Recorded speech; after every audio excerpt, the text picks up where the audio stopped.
Jake, we ready? Yeah.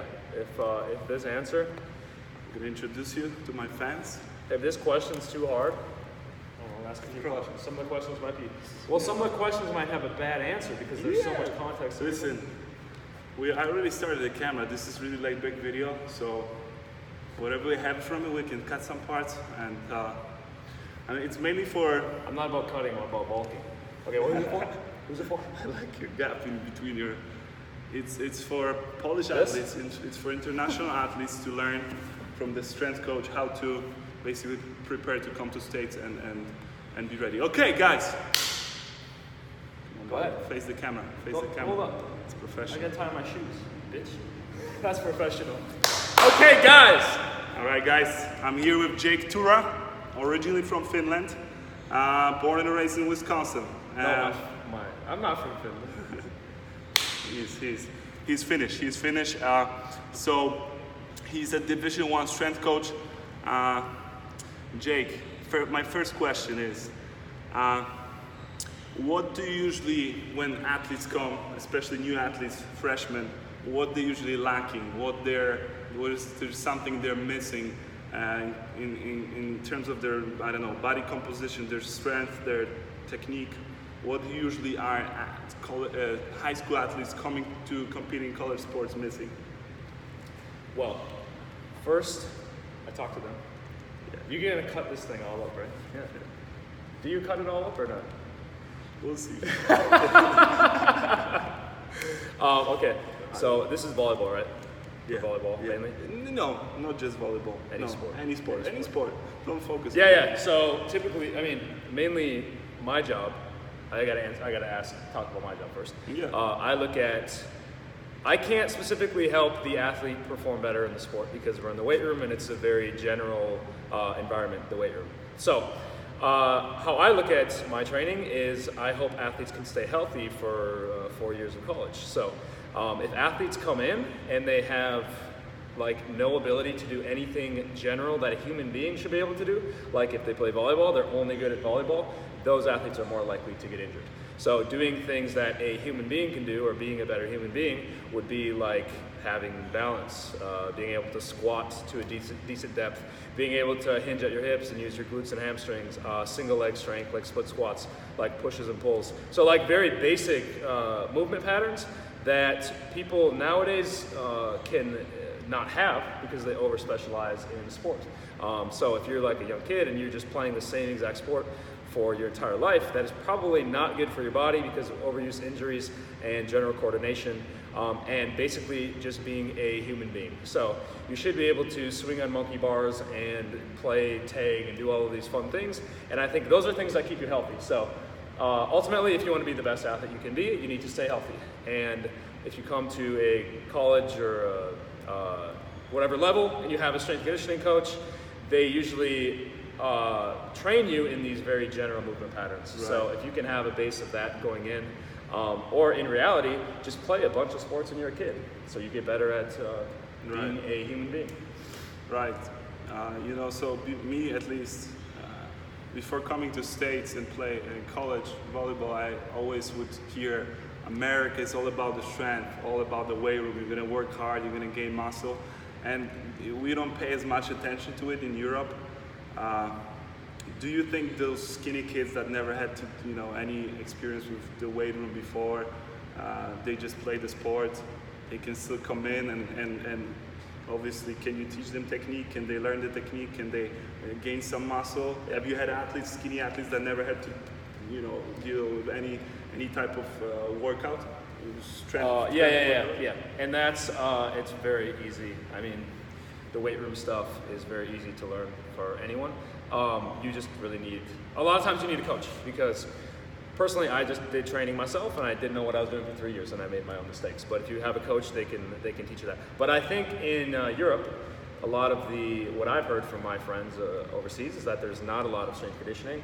The sports are a lot less like physically demanding, like basketball, for example. It could be more finesse than you come here and it's a very physical sport.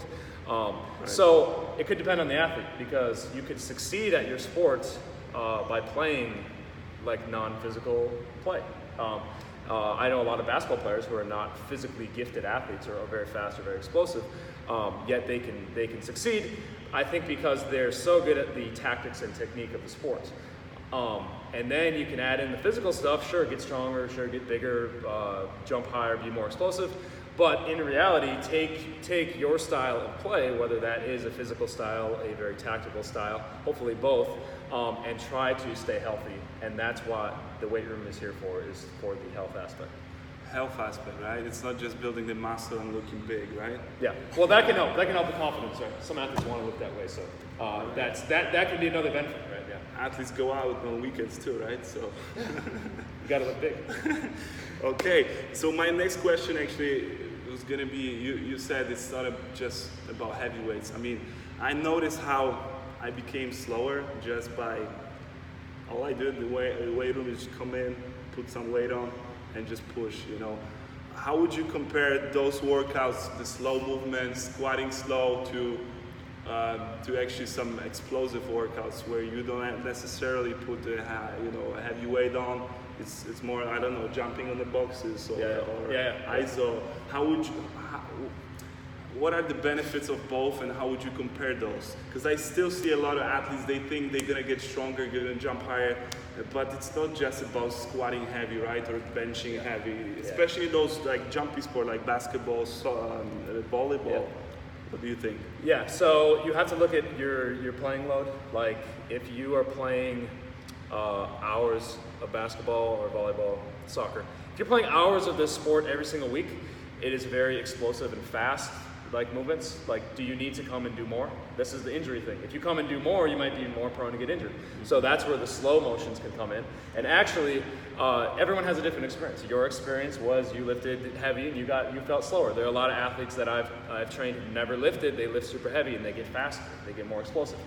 So it depends on the person. But in reality, if you look at just the act of moving very fast, say a high box jump or a fast sprint, something like a muscle and a tendon, they're connected. Muscle, tendon on both ends. The tendon gets very stiff from the fast motions. Right. Stiffness is like a good thing. It can be a good thing because it makes you perform very well. So if you want to perform better, do all the fast stuff. But the issue is if the tendon gets very stiff, the muscle can be very weak.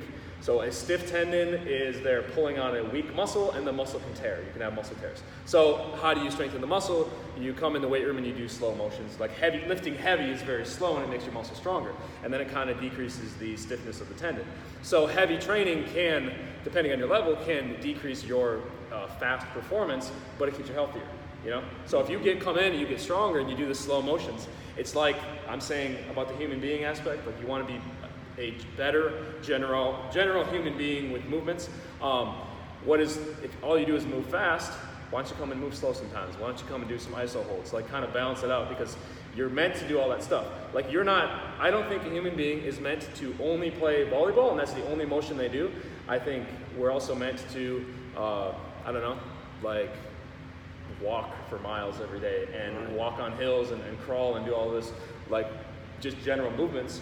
So giving a variation, like, but the heavy lifting, like for most athletes, if you want to like perform, if you want to jump higher or sprint faster, and you're just like weak as a kitten, they say, you're weak as a kitten, like you're kind of spinning your wheels by just training fast over and over. Because if you get stronger, it raises your ceiling for a lot of other things. So the strength thing can help performance at the same time. Just depends on the case within the athlete. But I would say a lot of the people in Europe, what I've heard is that they never lift, they're weaker people. So simply getting stronger will probably increase their performance.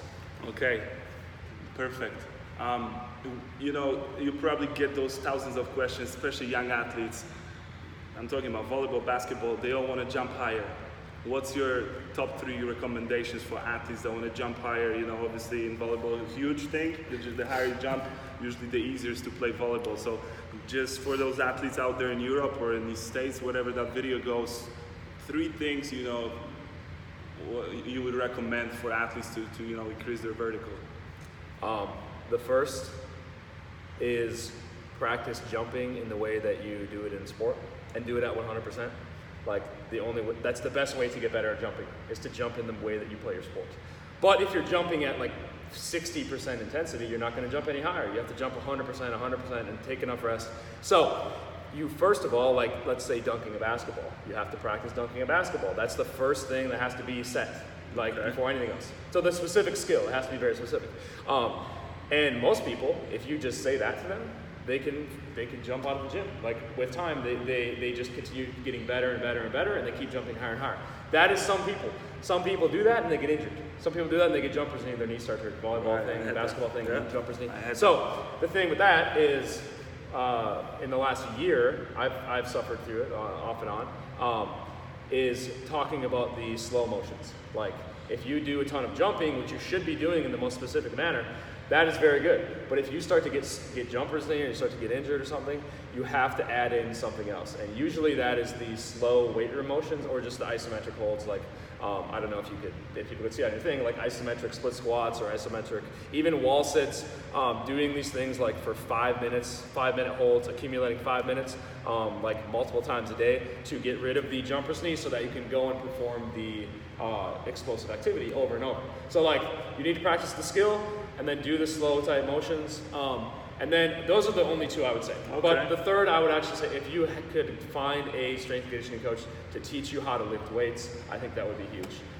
So those would be 3 things. But people think, I want to jump higher, dunk a basketball, I need to do Vertimax workouts or box jumps or dumbbell jumps or band jumps.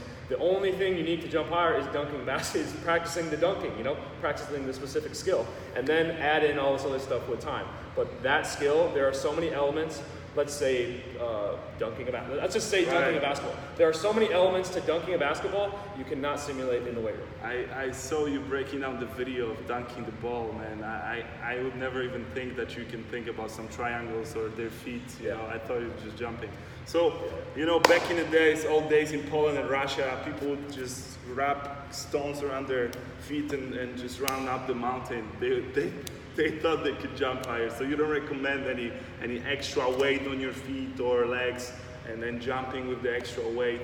You're saying all you have to do is just take approaches and go 100% and that will increase your variable. Yeah, and then if you are actually curious about it, you'll look online to see about technique. You'll learn about technique, so you can optimize your own technique. Because a lot of athletes, they might go into it too slow, they might have a bad approach, they might have a mistimed arm swing, they might not get to the inside edge of their feet, they might not pronate well. There's a lot of things that could go on, but you have to really film yourself jumping in your sport to see what is wrong, and then you could even send it to like an expert or something, and then they could give you the jump cues. But yeah, you have to go through to that. The whole thing with the weight on the feet, I've heard that can be bad on like your knees. I don't know, but yeah, these are just things people make up. Like it came out of nowhere. Why do you think you need to do this stuff? The only thing you need to do is a specific activity, and then add in things with time. But that needs to be there in the first place. And then the more often you can practice that, which means your limitation to practicing the specific skill is how you feel, is how healthy you feel. And if you feel injured and you're not healthy, you cannot practice it anymore. So that's where the ISO holds and the slow type stuff comes in. You see, it's a great point, because I think coming to college, you're still in that high school mindset. How old are you? 17, 18. A lot of athletes don't even think about being healthy. It's more about, I'm going to gain some muscle, I'm going to play college sports now, I want to look cool, I want to gain some muscle. But at the end of the day, your job, you told me, I think a couple of times, is to keep the athletes healthy, correct? Yes, and it's not a fun thing though. It's not cool to say, let's stay healthy. It's cool to say, let's jump 40 inches, let's dunk basketballs, but ultimately if you're not, but at the same time, there are freak accidents, freak injuries that happen. You can't control anything. But ultimately, the stronger, the muscle, the healthier the muscle tendon unit is, the stronger your bones, your ligaments, all of this stuff, which the weight room definitely helps. And then the more you can manage your fatigue, I think the healthier you can stay. And the people who stay the healthiest are the ones who get to the highest level of sport, because you don't not get any better sitting on the bench. Yeah. One last question. What you think, I'm not sure if you're really into it, but what you think about Olympic weightlifting, like snatches, all Olympic weightlifting, like drills, do you think that's, at least in the school I worked, it was huge. That's all the athletes would do, snatches. What else is there? Cleans. Cleans mainly, snatches. You know, what you think about those? It's a cult. You Yeah. don't need to do it. If you enjoy it, go ahead and do it. If your strength coach teaches it, go ahead and do it. But I like to do things either very slow or very fast. And that's kind of in the middle because they're like not that fast and not that slow. And it's like, kind of like, what is it? You know, like if it's slow, it's for health and muscle strength. If it's fast, it's for tendon stiffness and performance. But it's kind of a middle ground. And then the whole teaching aspect. How long does it take for you to, you can get the general idea, athletes can get the general idea in a very short period of time to learn the technique.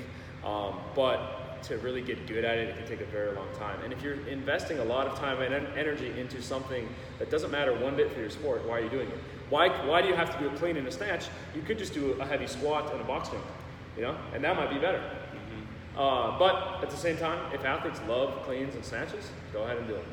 You know, I'm not going to take that away. So I guess there's no one way to get athletes, you know, there's no one way to get athletes in the best shape possible. Everyone has different visions, like coaching, right? Everyone has a little different vision, and there's not a one right one.